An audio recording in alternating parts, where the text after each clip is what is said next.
5 bacımdan biri icazə vermir atam evini öz adıma keçirim. Heç nə də istəmir. Nə edə bilərəm? 5 bacımdan biri icazə vermir.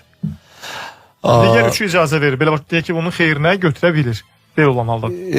Mən hesab eləyirəm ki, bu məsələdə onlar indi yəqin ki, atanın belə deyim də səhhəti yaxşı deyil, yerində deyil.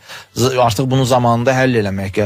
Ümumiyyətlə mülkiyyətçinin iradəsi əleyhinə hər hansı bir hərəkətlərin edilməsi gələcəkdə hətta həmin mülkiyyətçi vəfat etdikdə belə onun ki zamanında mülkiyyət hüquqlarını həyata keçirtməklə bağlı maneələr yaradılırdı.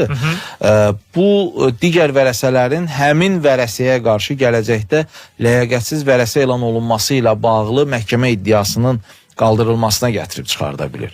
Ona görə də işin detallarını bilmək lazımdır və ona görə qərar vermək lazımdır. Düşünürəm ki, bu məsələdə biraz şəxsən notariat hərəkətlərinin aparılması haqqında təlimatda, bəli, birmənalı şəkildə mənzildə qeydiyyatda olan şəxslərin notarial razılığı tələb olunur ki, şəxs öz mülkiyyətində olan evini kiməsə bağışlasın.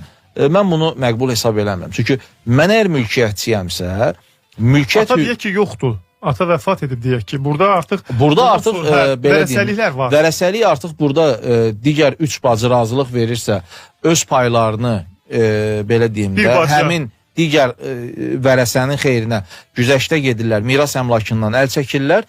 Burada artıq miras əmlakı 5/4 və 5/1 olmaqla, çünki belə başa düşdüm ki, 5 uşaqdılar. 5/4 və 5/1 olmaqla hüquqları rəsmiləşdiriləcəkdir və əgər o 5/1 payın sahibi olan vərəsə öz payını ona güzəştə eləmirsə, kimsə onu məcbur eləyə bilməz nəyəsə. Ona görə də mən hesab eləyirəm ki, bu məsələdə siz 5/4 payınızı alıb ona uyğun çıxarışınızı əldə eləyə bilərsiniz.